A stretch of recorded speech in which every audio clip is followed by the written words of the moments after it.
I just want to very quickly get out of the way that I do know that technically the new decade does not begin until 2021. I know someone is going to comment that anyway, but I just wanted to push that aside. 2021 just doesn't have the same ring to it, so we're just going to go ahead and act like the decade begins in 2020. There might be a wide range of things you want to accomplish in the new decade. Maybe things that you want to start, things you want to stop, good habits, bad habits, lifestyle changes you want to make, relationship changes you want to make. Whatever those things are, I think it's great to start by making a list. Just do a brain dump on a piece of paper so you can see in front of you everything that's sort of going on in your mind, and then you can start to get a little bit more specific. There are two big things you want to ask yourself as you start to get more detailed and specific. And I picked these two questions because I feel like they are perfectly positioned right on that fine line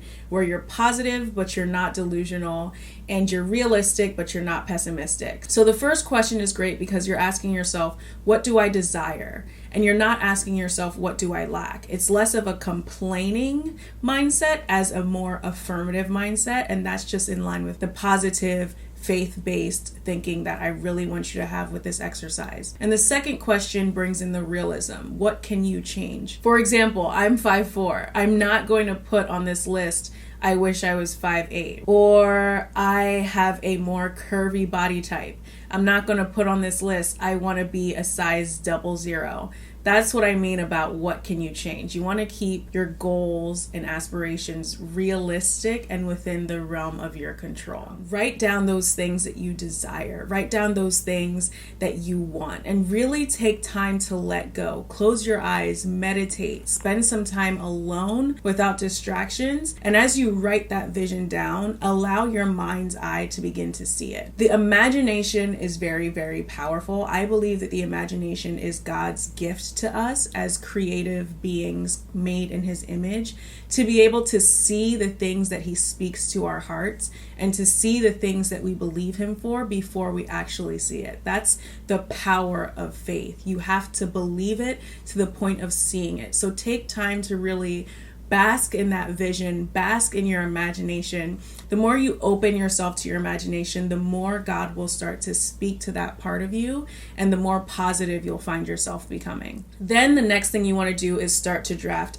action steps, and they can be micro or macro. Ask yourself, can I start today? And if so, how? If you can't start today, then ask yourself why. Is there something you need? Is that thing that you need to start within grasp? And then start to think about how you can get what it is you actually need to begin. And then think about timeline. When can you start? And you want to try to make that timeline as tight as reasonably possible. So you don't want to put pressure on yourself, but you also don't want to leave it too ambiguous so that you just give yourself an endless amount of rope and never get anything done. If that is a long timeline, if it's something that you can't really avoid, then ask yourself, what can I do in the meantime to bring myself closer and closer to being able to start each and every day? That's if you look at your action steps and decide that you cannot start today. You can't start anytime soon. But if you can start, then I say start small and begin your plan by asking yourself, what is the very first step? Really try to take as many steps back and think, what makes sense to start first? Start with that first step and make it a habit. Get comfortable with it. Let it be something that you find a rhythm with. For example, if your big goal is that you want to write a book, many people who eventually write books say that they started by keeping a personal journal. That's a very, very, very common theme that you hear authors say. So that might be the first step for you. And in order to really make sure that you're effective in that area, I would say get comfortable journaling. Focus on that first step for a long enough amount of time to where you feel like you're a pro at it before starting to take on the next step. And that's because you'll find that each step is going to be preparation for the one that comes after it. Once you've sort of nailed that first step, you've got your rhythm, it's become habit, you've become comfortable with it, then you can begin to think about the next step. And that's just going to shape your mind to treat each step as preparation for the one to come after it.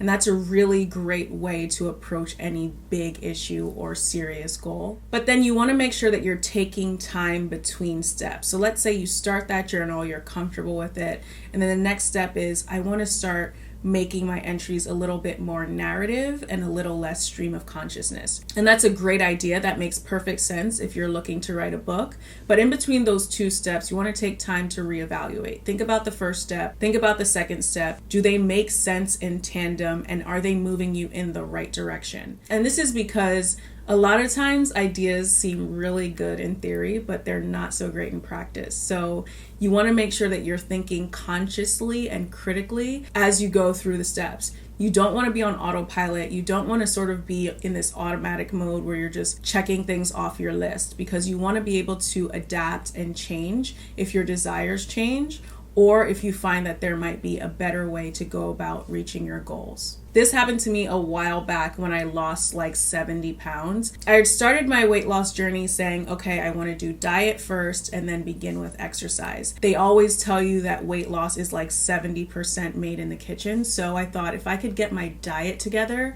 and get that under control, then when I start exercising and I have a calorie deficit, it will just be that much easier to stay on top of what I'm eating. And that way I'm not getting diminishing returns in the gym. So when I started my weight loss journey, I started as a vegan. I was hungry all the time. And I thought to myself, if I'm living a pretty sedentary lifestyle and I'm this hungry on this vegan diet, then odds are I'm not going to be able to sustain this before I start exercising. So I took that time after the first step to think critically about how that was working for me. And then I pivoted. So I stopped doing vegan dieting and I switched to a low carb based diet. And I found that that was a lot more sustainable for me. I found that really helped with appetite control. I found that I was getting results even before I started in the gym. And so then by the time I moved into exercising on a regular basis, I had my diet under control. That example is just to illustrate why I recommend taking time between that first and second step. If I had just jumped in and said, okay, diet check, and then I went straight into exercise without taking that time to reevaluate, is this diet working for me? Are there better alternatives? How is my body responding? I likely would have crashed and burned and never got the 7-pound weight loss that I eventually was able to achieve. So as you go into this new decade and you have plans to change your life, you have plans to make big changes or even small changes, I want to give you some last few tips how to keep your mind positive. A positive mind creates a positive life. As a man thinks, so he is. So you want to make sure that you're guarding your mind and really doing everything that you can to create a positive environment internally. And this means that you are actively and vigilantly combating negativity, not on a daily basis, but moment to moment. I heard this quote years ago that I still love to this day, and it described the mind as like a landing strip. So where planes come in and out at an airport. And it said that thoughts are like those planes, right? They circle around the landing strip and they're looking to land. And when you let them land, those thoughts create trains of thoughts, and that can actually ruin not only your day, but your entire mindset and eventually your life. So the power to keeping your mind positive is to not let those thoughts land. A thought might occur to you, but then it's up to you to make sure that that thought doesn't land. That means it's up to you to not entertain the negativity as it comes in and out of your mind each and every moment of every day. And this includes self-speak, but it also has to do with the people that you surround yourself with. And it's such a small change and tweak to make, but it is honestly one of the most life-changing tweaks that you can make.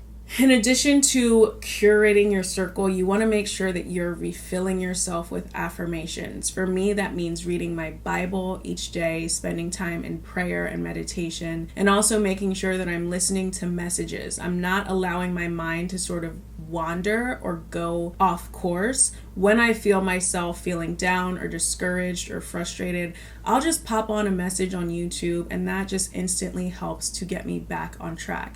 So do what you need to feed the positive, hopeful, faith-based, believing part of your mind, and little by little you will starve that negative, pessimistic part to the point that it doesn't even feel like active work. It just becomes habit. A quote that I love is by T.D. Jakes, and he said that your purpose is directly tied to whatever it is on earth that you can't stand. So your purpose is to fix those things on earth that bother you on a visceral level. And so because it's sort of an organic drive, that motivation and that passion to work at it is also inside and organic. So take some time to think about what it is that you can't stand, what just has always bothered you, what has always struck you as unfair or unjust, and what motivates you. What are you passionate about? Take time to think through those things, and that will lead you closer to finding out what your purpose in life is. The next thing is you want to believe that you can. This is so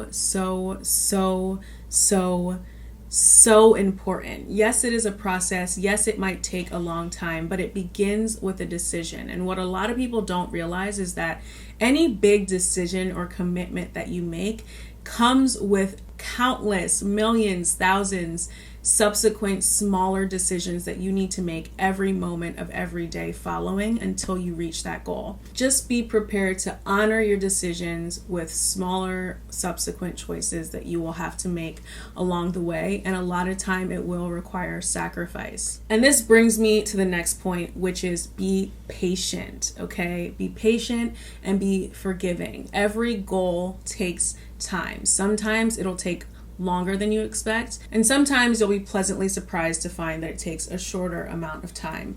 Either way, you just want to be open to the timetable that is unique to you. Don't compare yourself to other people. Don't compare your journey to other journeys. Stay focused, stay focused, stay focused. Focus on your own path, your own journey, and just give yourself the time that you need. And forgive yourself for mistakes that you make. Everybody makes mistakes. The big thing is just making sure that you get back on track and don't make that mistake a habit. So that is it for the video, you guys. I hope you found it helpful. If you did, like and subscribe to this video to see more content like this. If you are enjoying Vlogmas, comment down below any requests that you have for me. Now that I am posting every day, now's the time to get your requests in. I am paying attention to that and trying to work them into what I already have planned. And for those of you who are already subscribed, take the next step and sign up for notifications.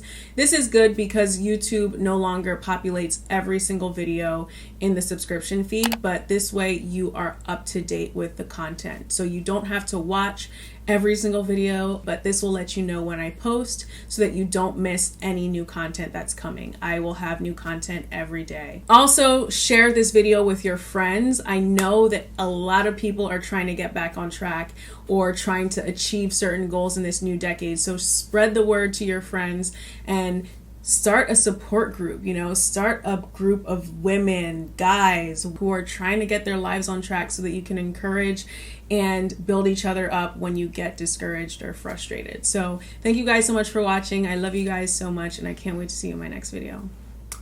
Bye.